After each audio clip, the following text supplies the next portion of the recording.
반갑습니다. 저는 30대 여자입니다. 저한테 몇 개월 전에 일어났던 아주 고소한 사건이 하나 떠올라서 매번 논팅만 하던 채널에 이렇게 사연을 올려봅니다. 어떤 이야기인지 궁금하시죠? 생각만 해도 속이 시원해서 웃음이 자꾸 터져나올 것만 같네요. 그럼 지금부터 이야기를 시작해 보도록 하겠습니다. 저한테는 결혼할 남자가 있었습니다. 그때는 진짜 불같은 사랑을 했는데 몇 개월이 지난 지금 생각해보니 왜 그랬을까 하는 후회만 남네요. 예비 신랑은 외제차 딜러였습니다. 모든 외제차 딜러가 그렇다는 건 아니지만 유독 예비 신랑은 허세가 가득하고 허영심이 심한 사람이었어요. 차를 계약하지 못하면 인센티브가 들어오지 않아서 상당히 쪼들리는 생활을 해야 했는데도 무슨 자신감인지 돈을 턱턱 쓰던 사람이었죠. 차도 외제차를 거의 빚내다시피 해서 끌고 다니는 사람이었습니다.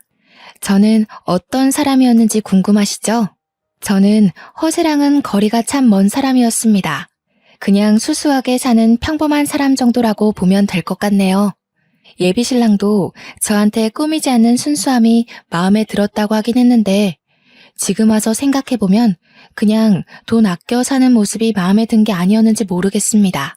예비 신랑에게 뭘 사달라고 해본 적이 없었거든요. 본인 치장에만 신경 쓸 수 있으니 오히려 저 같은 여자가 편했을지도 모르죠. 근데도 왜 결혼까지 생각했냐고 물어보시면 할 말이 없네요. 그냥 그때는 그런 사람인 줄 몰랐거든요. 저는 고등학교 1학년 때부터 서울에서 혼자 살기 시작했습니다. 부모님이 이혼을 했다거나 고아라거나 그런 건 전혀 아니었고요. 저희 부모님은 고성에서 농사를 짓고 계셨어요. 농사라고 하면 늘상 시골에서 가난하게 산다고들 생각하시던데 그거랑은 거리가 매우 멀었습니다. 고성 땅이 전부 우리 집 땅이라고 말해도 될 만큼 규모가 엄청나게 컸거든요.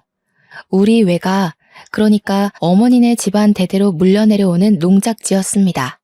아버지는 대릴 사위로 장가를 들어서 외가와 함께 농사를 짓기 시작하셨고 제가 생기고 나서부터는 오롯이 그 땅의 주인은 우리 부모님이 되셨습니다. 농사를 짓는 규모가 얼마나 대단하냐면 그 일대를 전부 먹여 살리는 수준이라고 생각하시면 되겠네요. 하지만 저희 부모님에게도 한 가지 마음에 걸리는 일이 있었으니 바로 학업이었습니다. 돈은 넘칠 만큼 있으나 어릴 때부터 농경일을 배우느라 공부를 제대로 마치지 못하셨거든요. 그래서인지 저에게는 다른 것 다 필요 없으니 공부에만 매진하라고 하셨어요. 그 덕에 고등학생이 되자마자 큰 물에서 놀아야 성적도 오르는 법이라며 저만 홀로 서울에 상경을 시키셨습니다. 워낙 성격이 나쁜 일을 저지르지 못하고 집에서 뒹굴거리는 걸 좋아하던 집순이라 그런지 생활은 나쁘지 않았습니다. 가끔 외롭긴 했지만 학교를 마치고 학원을 다녀와서 복습과 예습을 거치면 잠잘 시간이었기 때문에 퍽 괜찮았어요. 외로울 틈이라는 게 많지 않았다는 뜻이죠.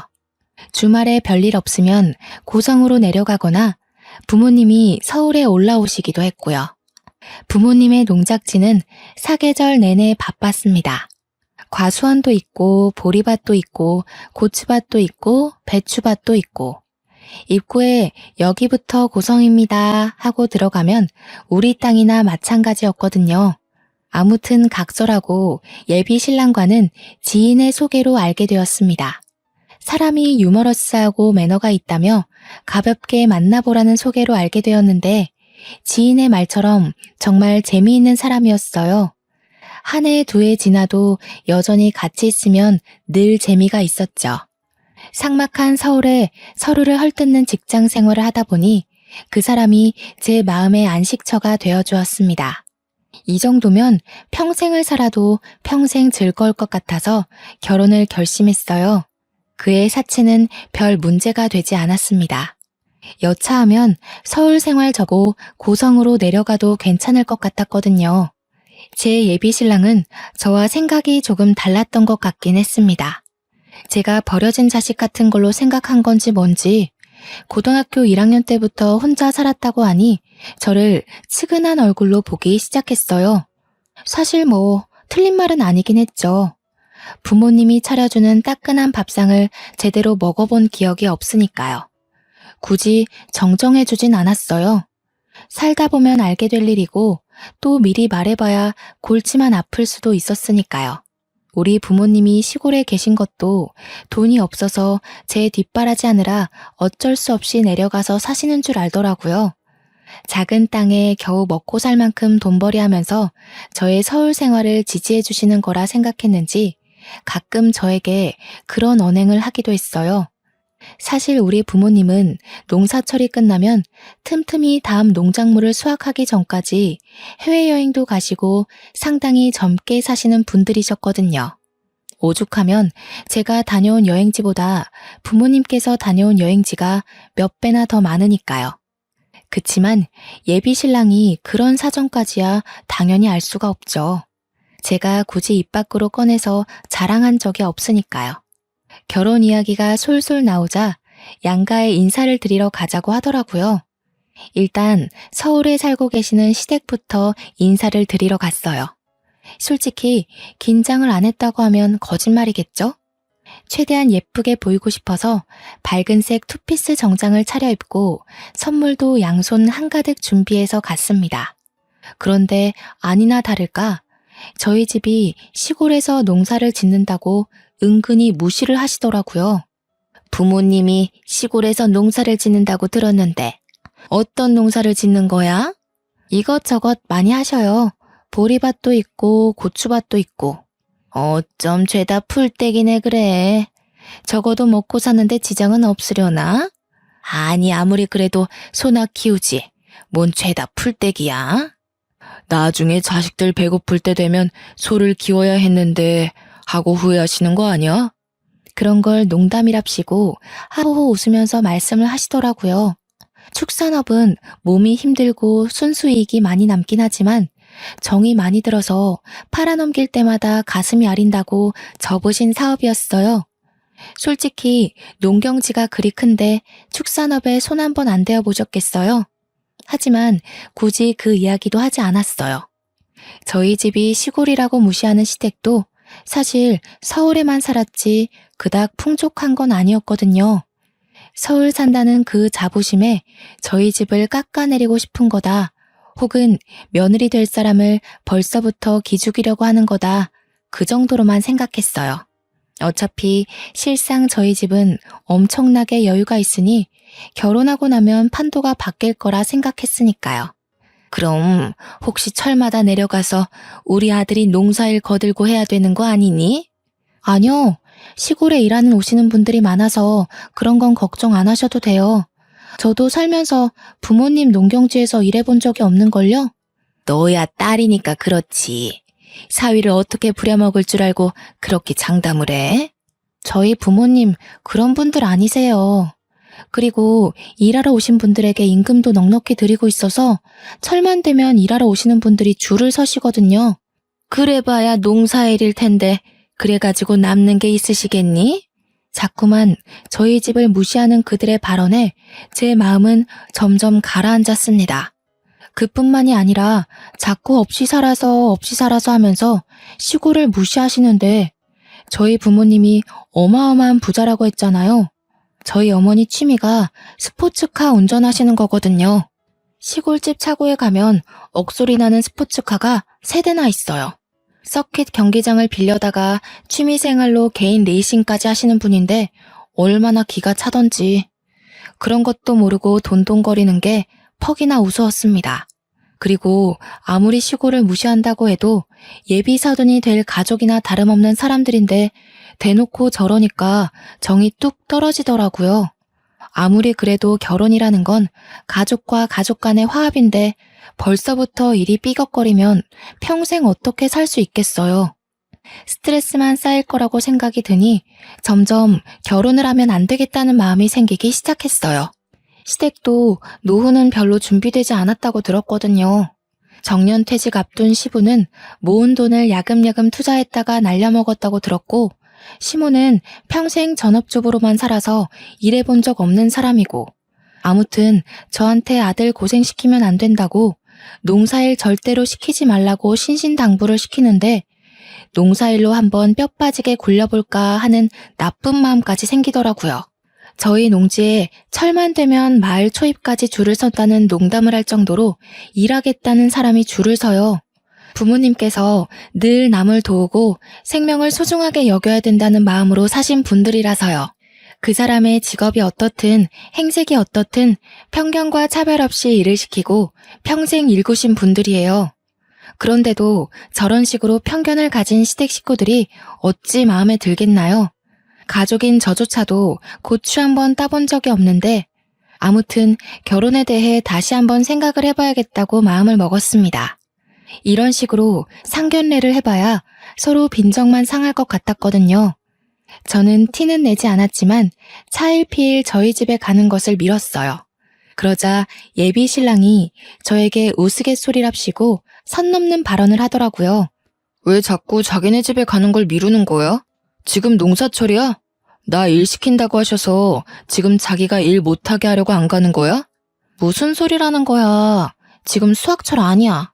우리 엄마가 나 일 시키지 말라고 해서 지금 자기네 집 안 가는 거지? 아, 결혼하고 나면 나 맨날 몸빼바지 입고 처갓댁 가야 하는 거 아니야? 우리 부모님 나한테 고추 따는 일 한번 시켜본 적 없는 분들이셔. 말 그렇게 하지 마. 기분 나쁘니까. 우리 엄마 말 못 들었어? 서희는 평생 손님이라는데 인건비 아끼려고 나한테 일 시킬 수도 있는 거지. 솔직히 시골에서 농사 지으면서 얼마나 벌어두셨겠어? 에이, 내가 효도하는 셈 치고 가서 일 도와드리는 게 처가해도 낫겠다. 자기가 우리 부모님의 노후를 생각할 필요는 없을 것 같은데. 또 그러다가 나한테 이것저것 요구하시면 어떡해. 저는 솔직히 한숨을 푹 내쉬었습니다.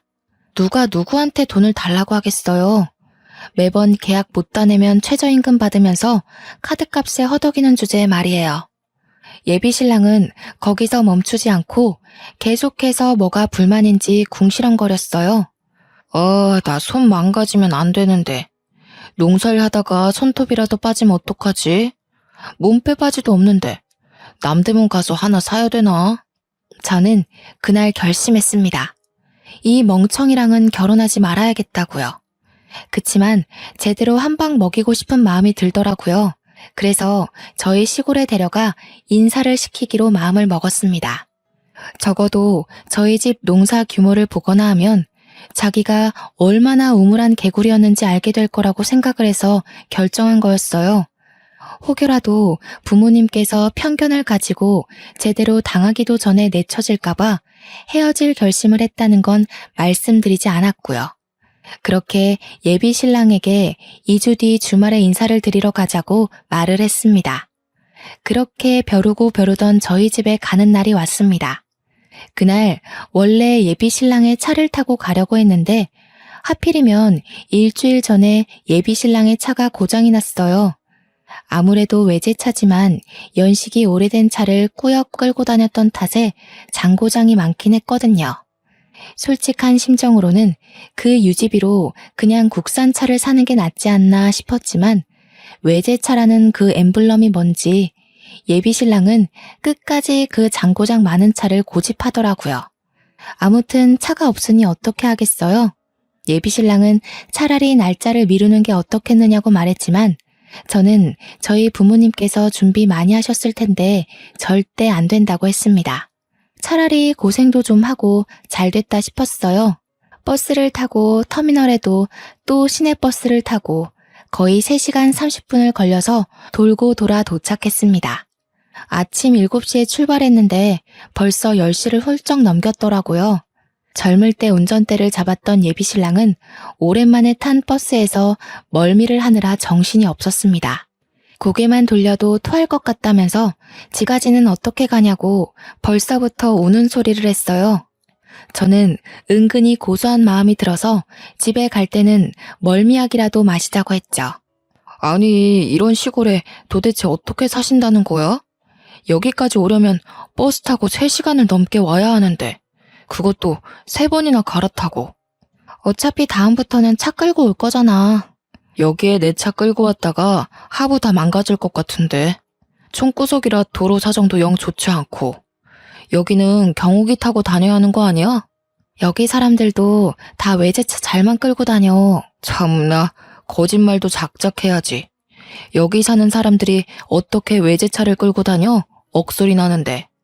우리 매장만 해도 다 서울이나 경기권 사는 사람들이지. 이런 데 사는 사람 없다. 그러는 예비 신랑 차도 억소리 나는 차는 아니거든요. 이름만 외제차지 저도 안 가질 것 같은 차 타고 다니면서 누가 누굴 무시하는지 원.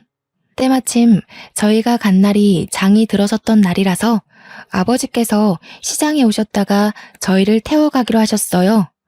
저희 아버지도 벤츠 하나 끌고 다니시는데 예비 신랑이 그걸 보면 얼마나 기함을 토할지 너무너무 기대가 되었습니다. 그런데 제가 생각을 잘못했던 거였어요. 아버지께서는 장날에 꼭 1톤 트럭을 몰고 오시거든요. 시퍼런색 포터를 탈탈탈탈 끌고 오시는데 뿌옇게 먼지가 일면서 예비 신랑이 기침을 막 하더라고요. 저는 태연하게 먼지를 털어내고 운전석에서 절 보며 반가워하신 아버지께로 달려갔습니다. 가운데에 제가 타고 조수석에 예비 신랑이 앉으면 되겠다 싶었는데 가운데에 짐이 한가득이더라고요. 어쩔 수 없이 예비 신랑은 트럭에 자리가 없어서 뒤에 짐 실는 곳에 타게 되었어요. 나한테 지금 여기에 타라고? 나 양복 입었는데. 어쩔 수 없잖아, 자기야. 그렇다고 우리 아버지 옆에 앉을래? 내가 앉아야지. 그게 보기도 훨씬 좋잖아. 예비 신랑은 투덜거리면서 짐 실는 곳에 앉았어요. 세차도 안 하셨는지 양복에 먼지는 잔뜩 묻고 흙바람이 탈탈 일면서 예비 신랑은 꼼짝없이 흙먼지를 뒤집었어야 했습니다. 내릴 때 그의 얼굴을 보니 너무 웃기더라고요. 아버지께서 차라리 벤츠를 끌고 오지 않으신 게 천운이라는 생각이 들 정도로 신이 났습니다. 심지어 버스에서 잃었던 멀미가 가시지 않았는지 계속 헛구역질을 해대는데 진짜 웃음 참느라 혼이 났네요. 저희 시골이 방지턱이 좀 있기도 하고 도로를 매끈하게 밀지 않아서 울퉁불퉁하거든요. 트럭의 승차감이 얼마나 나쁜지 다들 모르시죠? 계속 꿀렁꿀렁거리는데 방석도 없이 철바닥에 앉아 있었으니 엉덩이가 꽤 욱신욱신 아려왔을 겁니다. 결국 예비 신랑은 저한테 너무너무 힘들었다면서 집에 갈 때는 차라리 걷는 게 낫겠다고 아니면 택시를 부르자고 하더군요. 아니, 아무리 그래도 그렇지. 사위 될 사람이 인사로 오는 건데 어떻게 짐짝 취급을 할 수 있지? 아빠가 뭐 일부러 그러셨겠어? 원래는 걸어가야 하는 건데 굳이 장날 기다렸다가 우리 태우러 오신 거잖아. 차라리 걷는 게 나았겠어. 엉덩이에 멍든 것 같단 말이야. 자꾸 엄살 부릴 거야? 엄살이라니. 사위는 백년 손님이라는데 내가 이런 대접을 받는다는 게 어이가 없어서 그래. 저는 일단 알겠다며 예비 신랑을 달래준 뒤 집으로 들어갔어요. 어머니께서 정말 대단히 부지런하게 준비하신 건지 상다리가 부러질 정도로 상이 차려져 있었습니다. 그 덕분인지 예비 신랑의 얼굴도 좀 풀어진 듯한 기분이었어요. 마치 뭘 좋아하는지 몰라서 전부 다 준비했다라는 말이 딱 어울릴 정도로 반찬수가 많았습니다. 닭백숙의 다리를 쫙 뜯어서 예비 신랑의 앞접시에 놓자 예비 신랑은 아주 신이 나서 닭다리를 뜯기 시작했습니다. 먹는 것만큼은 정말 복스럽게 먹는 사람이었거든요. 저희 부모님도 시원시원하게 밥을 먹는 예비 신랑을 보고는 아주 마음에 드신 눈치였어요. 물론 저는 이미 결혼하지 않겠다는 마음쪽으로 기울긴 했지만요. 어느 정도 배가 불러오자 부모님께서는 예비 신랑에게 이것저것 물어보기 시작했습니다. 자네는 직장이 어디고? 저는 서울에 있는 비모터스라고 외제차 딜러 일을 하고 있습니다.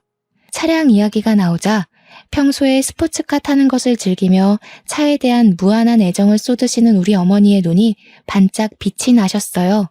이것저것 차에 대해 물어보시자 예비 신랑은 어찌 그리 차에 대해 많이 아시냐고 되물었죠. 내가 차에 관심이 많아. 나도 빠르게 달리는 차를 좋아하거든. 스피드 중요하긴 하죠. 그런데 그런 차 한 번 못 몰아보셔서 속상하시겠어요. 그래도 승차감은 트럭이랑 비슷할걸요? 속도가 달라서 그렇지 스포츠카도 빨리 몰면 승차감 자체는 트럭이랑 비슷하죠. 그러면서 마치 외제차 비싸서 못하지? 라는 느낌으로 저희 어머니에게 트럭 이야기를 꺼내셨습니다. 사실 그 트럭이 왜 세차도 안 되어 있냐고 물어보신다면 그 차는 진짜 막 쓰는 짐 싣는 용도의 차량이기 때문이에요. 어차피 짐만 한가득 실어 나를 텐데 굳이 세차할 이유가 없다 이런 마인드였죠. 우리 어머니께서 수집하시는 스포츠카는 매일같이 광내느랴 하루를 보내야 할 정도였거든요. 거기다가 엔진 관리 차원에서 서킷까지 차량을 탁송해서 들고 가면 매끈한 레이싱 코스에서만 타셨고요. 차량 관리에 있어서는 아버지보다 한 수인 어머니에게 약간 무시하는 듯한 발언을 하니 어머니께서도 좀 어이없어 하셨습니다. 시골에서 살면 적적하진 않으세요? 서울로 올라오시면 좋을 텐데. 솔직히 농사 지어봐야 얼마나 버시겠어요. 노후 자금 모으시기도 어려우실 텐데. 그러지 말고 여기 대충 정리하고 그걸 노후 자금 삼아 서울로 오세요. 여기를 정리하라고? 에이, 대대손손 물려주는 땅인데 그럴 수 없지. 여기가 무슨 개발지도 아니고 끽해봐야 서울 집값만큼도 안 나올 텐데요. 아, 그러네. 팔아도 서울에 집 한 채 못 얻으시겠네. 그냥 여기서 사시는 게 장인 장모한테는 더 좋으려나? 혼자 중얼중얼 거리면서 우리 집을 무시한 듯한 발언을 일삼자 부모님의 표정이 단박에 어두워지셨습니다. 아마 돈 자랑을 여기서 하긴 너무 유치하고 어떻게 본때를 보여줘야 하나 고민하시는 듯 했어요. 노후 이야기를 하는 거 보니 사돈댁은 노후 준비가 잘 되어 있으신가 봐. 뭐 그래도 서울 집 팔고 여기 내려오면 떵떵거리면서 사실 수 있을걸요? 안 그래도 저희 집에서 소나 키우지 왜 풀떼기만 키우냐고 하시던데. 왜 축산 쪽은 안 하셨어요? 계속해서 우리 집을 무시하자 부모님께서 찬물만 벌컥벌컥 들이키시더라고요. 아무리 생각해도 이건 아니다 싶은데도 불구하고 제가 데려온 남자이니 함부로 못하시는 듯 했어요. 당신 말이 좀 이상하다. 풀떼기나 키우냐니. 축산업보다 훨씬 돈 되는 거야 이게. 세상 물정 모르네. 척값만큼 속값도 비싸다던데. 그 소 한 마리 키우려면 얼마나 많은 돈이 들어가는 줄 알아? 소 판값보다 키우는 값 계산을 먼저 해야지. 세상 물정 모르는 게 누군데 그래. 예비 신랑은 제 말에 아무 소리도 못하고 입을 꾹 다물더라고요. 본인 딴에는 아는 척 좀 하고 싶었을 텐데 제가 그거 아니라고 단칼에 잘라버리니까 빈정상한 것 같았습니다. 제가 속 시원하게 이야기했다고 생각하는지 저희 부모님의 표정도 좀 풀어지셨어요. 그런데 여기서 예비 신랑이 또 한 건 했지 뭐예요? 어째 술이라도 한잔 할 텐가? 술 마시면 이따 버스에서 멀미할 것 같아서요. 다음에 서울 오시면 그때 한잔 하시죠. 날도 어둑해질 텐데 역 자고 가고 여기서 자고 내일 가도 되지 않겠어? 잠은 집에 가서 자야죠. 거기다가 침대도 없을 텐데. 저 침대 없이 못 자거든요. 아, 혹시 내일 농사일 거들 사람이 없어서 그래요? 여기도 주 5일제로 일하나요? 시골은 그런 거 없는 줄 알았는데. 주 5일제뿐이겠어요? 추가 수당에 시급도 넉넉하게 주거든요. 시골 사정도 모르면서 자기만의 생각으로 무시를 해대니 저희 어머니께서 더 이상 볼 필요도 없다고 생각하셨나 봐요. 오히려 어쩌다 저런 모지리를 데리고 왔냐는 눈빛으로 저를 흘겨보시더라고요. 솔직히 할 말 없었습니다. 저도 이 정도로 막 나갈 줄은 전혀 상상도 못했거든요. 그래, 그럼 더 늦어지면 버스 끊기니까 얼른 가봐요. 아버지께서 터미널까지 데려다 주시겠다고 하셨는데 예비 신랑이 극구 사양을 했어요. 아마 차 키를 챙기신 걸로 봐서는 벤츠를 몰고 가시려고 했던 것 같은데 예비 신랑은 트럭인 줄 알았나 봐요. 죽어도 싫다고 절대 못한다고 하더라고요. 그래서 저는 그냥 택시 불러서 가겠다고 전화 드리겠다고 인사를 한 뒤 콜택시를 불렀습니다. 콜택시를 기다리는 동안 아버지는 빈손으로 보내는 것이 영 마음에 걸리셨는지 창고에서 이것저것 챙겨오셨어요. 농사 지은 구황작물부터 타곡을 끝낸 보리까지 손수 지으신 상품들이라 아주 자부심 넘치는 농작물이었어요. 저는 그 맛을 익히 알고 있기에 너무너무 감사하다면서 양손 가득 챙겼는데 예비 신랑은 영 탐탁치 않은 얼굴이었습니다. 나 보리밥 안 먹는데 솔직히 감자도 별로 파지 않나? 저는 예비 신랑의 옆구리를 푹 찔렀는데 그간 눈치 빠르던 건 다 연기였는지 왜 찌르냐고 저한테 슬쩍 심퉁을 부리더라고요. 애써 챙겨준 농작물까지 시큰둥해하니 어머니는 완전히 정나미가 털린 듯한 얼굴로 저를 보셨습니다. 저는 겸연쩍게 웃고는 계속 이따 연락드릴게요만 반복했어요. 시골 농작물은 먹지도 않는다는데 뭘 그리 챙겨주고 그래요? 조심히들 가고 다음에 뭐 볼 수 있을지 모르겠지만 그간 건강하게. 다음에는 서울에서 봬요. 제가 완전 비교도 안 되는 풀코스로 모시겠습니다. 그 말은 즉슨 어머니께서 직접 차린 상이 별로라는 소리로 들렸어요. 물론 제가 뵙에 꼬여 있어서 더욱 그렇게 느껴진 걸 수도 있는데 솔직히 저희 부모님도 똑같이 생각하시는 것 같았습니다. 예비 신랑만 배 터졌던 그날을 뒤로 저는 곰곰이 생각을 해보기로 했어요. 솔직히 4대의 나이에 결혼 압박이 없다고는 할 수 없지만 그래도 아무나 골라서 결혼을 할 순 없잖아요. 그래서 이별을 결심했습니다. 제가 연락이 잘 되지 않자 예비 신랑은 무슨 일이 있는 거냐며 퍽 다정하게 제게 물어보았지만 저는 시큰둥하게 대답했어요. 그러더니 저에게 만나자고 하더라고요. 그래서 이때다 싶어서 이별을 이야기할 생각으로 예비 신랑을 만났습니다. 무슨 일 있는 거 맞지? 왜? 장인 장모가 그 땅 팔고 서울이라도 오시겠대? 무슨 소리라는 거야. 그 땅을 팔긴 왜 팔아? 에이씨, 그 땅이라도 팔아야 우리 집 사는데 좀 보태주시고 할 거 아니야. 솔직히 시골 땅값이 얼마나 하겠냐마는. 그래도 우리 한 푼이 급하잖아. 그거야 네가 모아둔 돈이 없으니까 그런 거지. 그러길래 사치 좀 그만하고 돈 모아두지 그랬어? 그깟 고물차 굴린다고 한 달에 나가는 유지비가 얼마야? 제가 평소에는 잘하지 않던 말로 잔소리를 해대자 예비 신랑이 정색하며 입을 다물더군요. 그 사람이 제일 아끼는 외제차를 대놓고 무시해서 더욱 그런 것 같았습니다. 야, 아무리 그래도 트럭만 하다가 외제차 타보니까 좋지 않든? 너도 솔직히 내 차 타면서 어깨에 힘도 주고 그랬잖아. 내가 외제차를 한 번도 안 타봤을 것 같아? 어이없어 정말. 그리고 자꾸 우리 집 무시하는데 나 너무 기분 나쁘거든? 내가 또 언제 무시를 했다고 그래. 그건 무시가 아니라 사실이지. 대놓고 말해서 사위 될 사람 온다는데 트럭 세차도 안 해놓으시고 거기다가 버스 타고 갈 거 뻔히 알면서 줄줄이 농사 지은 거 싸주실 건 뭐야? 그거 누가 먹는다고. 그게 무시를 한다는 거야. 남들은 감자 안 사 먹고 보리 안 사 먹니? 귀한 거 손에 들려주니까 싫은 티나 팍팍 내고. 네가 우리 집에 대해서 어떻게 생각하는지 잘 알겠어. 네가 우리 집 분수에 맞지 않은 사람이라는 것도 알겠고.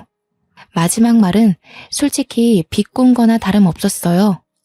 우리 집 분수 발끝에도 미치지 못한 놈이라고 말한 거였지만 그 인간은 마치 제가 주제 파악이라도 한 듯 생각하더라고요. 물론 서울이랑 고성이랑 수준 차이가 나긴 하지만 나는 그런 거 신경 안 써. 당신이 대기업에 다니고 있고 나도 외국 회사 다니는 거나 마찬가지고 우리 둘만 신경 쓰면 되는 거 아니겠어? 끝까지 고작 외제차 딜러 주제에 외국계 회사에 다닌다고 허세를 떠는 꼴이 우스웠습니다. 저는 결국 헤어지자고 이야기를 꺼냈고 예비 신랑은 절대로 이해할 수 없다며 저를 회유하기 시작했어요. 처음에는 집안 차이 때문에 그러냐며 전혀 신경 쓸 거 없다고 자신만만하게 굴다가 제가 그게 아니라는 식으로 말을 하니 저에게 화를 내더라고요. 누가 누구를 차는 거냐며 고성에는 이런 남자 없다고 저한테 악을 쓰고 달려들다가 제가 아무 소리 안 하고 빤히 보자 울면서 매달렸어요. 그러더니 지도 자존심이 상했는지 촌년이랑은 결혼 못하겠다고 먼저 가버리더라고요. 솔직히 너네 집 농사 짓는 거 너무 쪽팔렸어. 집이 크긴 하지만 주위에 아무것도 없이 밭만 널찍하게 있는 것도 이상했고, 트럭 하나 탈탈 몰면서 농사가 천직인 듯 구는 너네 부모님도 가난해 보이더라. 노후 자금이라도 내놓아라 할까 싶어서 고민이었는데 잘됐다 촌년아. 예비 신랑은 저에게 큰 소리를 치면서 헤어짐에 찬성한다고 했어요. 저는 끝까지 더러운 꼴을 하는 그 사람에게 치가 떨렸습니다. 그날 이후 저와 그 사람은 연락을 뚝 끊었어요. 지지부진하게 매달리기라도 했으면 서로 피곤할 법했는데 그런 일이 없어서 다행이었죠. 요즘 왜 안전이별이니 뭐니 말도 많잖아요. 헤어진 연인에게 보복성으로 나쁜 짓을 한다던가. 그래서 한동안 예민하게 지냈는데 그런 일도 일어나지 않았습니다. 그렇게 한 2주일쯤 지났을까요? 어머니께 연락이 왔어요. 그날 그렇게 만난 뒤로 딱 한 번 통화를 했었는데 제가 헤어질 거라고 하긴 했거든요. 어머니께서도 어디서 그런 모질이를 데리고 왔냐고 저한테 한 소리 하셨고요. 그 모질이랑은 어떻게 됐니? 헤어졌어요. 아니 우리 집을 무시해도 유분수지. 나한테 촌년이니 뭐니 막말을 하더라니까요. 너한테 뭐라고 했다고? 촌년? 내가 그런 소리 들을까봐 일찌감치 서울로 상경시킨 건데 그게 뭔 소리래? 그리고 딱 보아하니 집도 차도 없어 보이던데 우리 집이 어떤 집인 줄이나 알고 그런 소리 한다니? 다 끝난 사이니까 너무 열내지 마세요. 안 그래도 저도 한마디 콱 해줬으니까요. 그러지 말고 아주 귀를 콱 눌러주러 가자. 저는 어머니의 말에 의문을 품었습니다.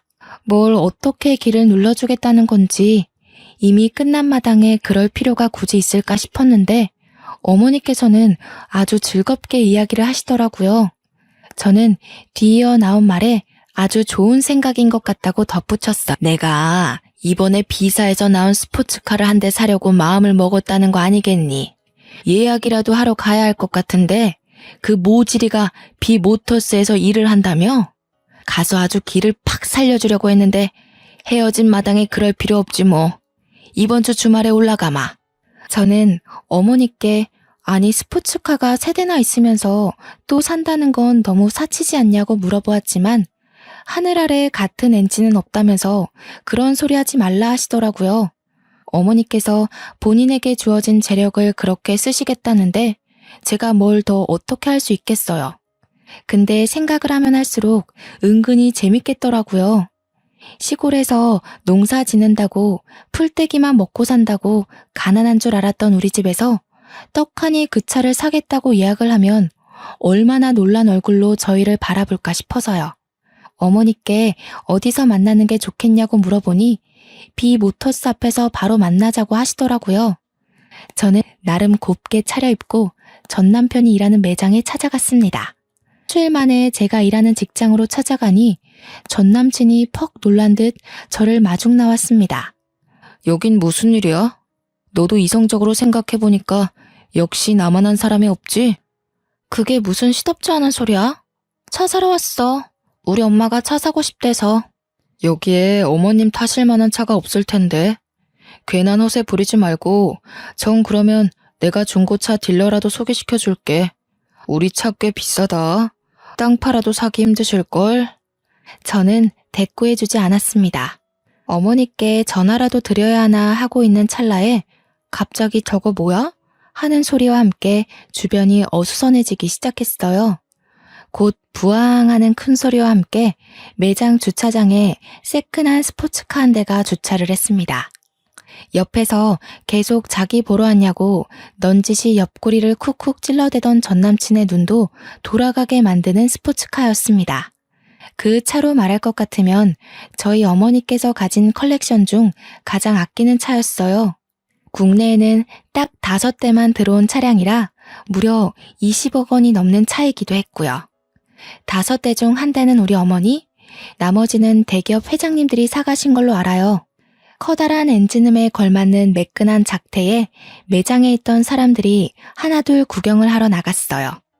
제 옆에 있던 전남친도 마찬가지로 눈이 돌아가서 다가가더라고요. 안에 누가 타 있을까? 실제로 보는 건 처음이다 하는 웅성웅성 소리가 들렸어요. 차 문도 위로 쭉 열리는 스포츠카 모델이었죠. 저는 그 차를 얼마나 어머니께서 애지중지하는지 알고 있었습니다. 절대로 서킷에서만 타는 차량이었고 혹여 하부가 손상될까봐 서킷까지 무조건 탁송으로 옮겨가는 차였어요. 그런데 고성에서 서울까지 저 차를 타고 달려오다니 어머니께서 얼마나 전남친의 길을 눌러주고 싶었는지 절실히 알 수 있는 대목이었습니다. 곧이어 차량 도어가 열리고 사람들은 모두 기겁을 했어요. 그 안에는 뽀글뽀글 파마를 하고 몸빼 바지를 입은 아줌마가 있었기 때문이었습니다. 저는 어머니의 우스꽝스러운 모습에 웃음이 푹 터졌어요. 전 남친이 시골 사람이라고 무시했던 그 표본대로 나타나셨거든요. 일부러 그렇게 입고 오신 거였습니다. 매장 사람들 모두 벙쪄서 어머니만 바라보고 있고 전 남친도 사태 파악 못하고 당당하게 딱 들어와서는 전 남친에게 카탈로그를 가져오라고 하더군요. 눈만 꿈뻑이던 전 남친은 헐레벌떡 카탈로그를 들고 와서 차량에 대해 설명하기 시작했어요. 뭐야, 고작 2억밖에 안 해? 이런 싸구려 차가 잘 나가겠어? 아무리 봐도 너무 싼 티가 나네. 이 차 10대 뽑아봐야 내 차보다 싸잖아. 내가 딱 이 한마디만 할게. 네가 트럭 타고 들어온 그 초입부터가 전부 우리 집 땅이야. 멀리 산 하나 있던 거 기억나?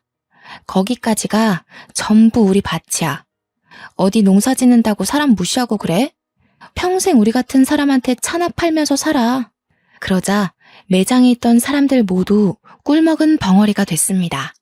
어머니는 싸구려 차 보려고 여기까지 온 시간이 아깝다면서 저보고 가자며 차에 타라고 하더군요. 아니 장모님, 이 차가 장모님 차 맞아요? 왜 저한테 말씀 안 하셨어요? 이런 줄도 모르고. 왜? 알았으면 뭐가 달라졌을 것 같아? 양심도 없다 진짜. 사람 보이는 것만 보면서 그렇게 판단하는 거 아니야. 우리 집 땅이며 밭이며 다 팔면 강남에 빌딩이 몇 채인 줄 알아? 전 남친이 따라오면서 계속 왜 말 안 했냐고 이런 줄 알았으면 절대로 그렇게 생각 안 했을 거라고 변명을 해댔습니다. 저에게도 미리 언지를 줬으면 그렇게 무시하지 않았을 거라고 했어요. 저는 당연히 콧방귀를 뀌었죠. 만약 미리 말했으면 너무나도 멀쩡한 얼굴로 착한 척, 매너 있는 척 다 하면서 뒤로는 재산이라도 한 푼 얻을 수 있을까 음흉하게 굴었을 거 아니겠어요. 사람 겉과 속 다른 거 지금이라도 알았으니 조상님이 도운 거나 마찬가지였죠. 아무튼 그런 잡소리를 전부 무시하시고 어머니께서는 차에 시동을 거셨어요. 부릉부릉 주위가 울릴 만큼 엄청나게 큰 엔진 소리가 들리고 정말 몇 초 만에 슝 강남대로를 달려나갔습니다. 달리면서 왜 어머니께서 그렇게 스포츠카에 목숨을 거는지 알겠더라고요. 속이 뻥 뚫리는 그 느낌 말이에요. 그날 저녁 전 남친이 저에게 그 차 뭐냐, 어디서 산 거냐, 너네 집 부자냐, 나를 속였냐 연락 오고 난리가 났지만 저는 가뿐히 무시하고 차단해버렸습니다. 소 잃고 외양간 고친다는 말이 딱이지 않나요? 시골에 산다는 이유로 농장의 규모가 어떤지 매출이 어떤지는 생각도 하지 않고 서울 산다는 자부심으로 시골 무시하더니 결국에는 든든한 처갓집 잃고 평생 남 밑에서 차나 팔면서 살아야 하지 않겠어요? 저는 나름 대기업에 다니는 인재고 그런 놈 말고도 충분히 좋은 사람 만날 수 있을 거라 생각합니다. 물론 우리 부모님도 제게 더 이상 선딸이나 남자친구에 대한 이야기를 꺼내지 않으시고요. 그래도 마지막에 속 시원하게 할 말 다 하고 끝내서 너무 기분이 좋더라고요. 앞으로는 남자 보는 눈 좀 키워서 정말 멀쩡하고 젠틀한 사람 만나고 싶습니다. 제 이야기 들어주셔서 감사합니다.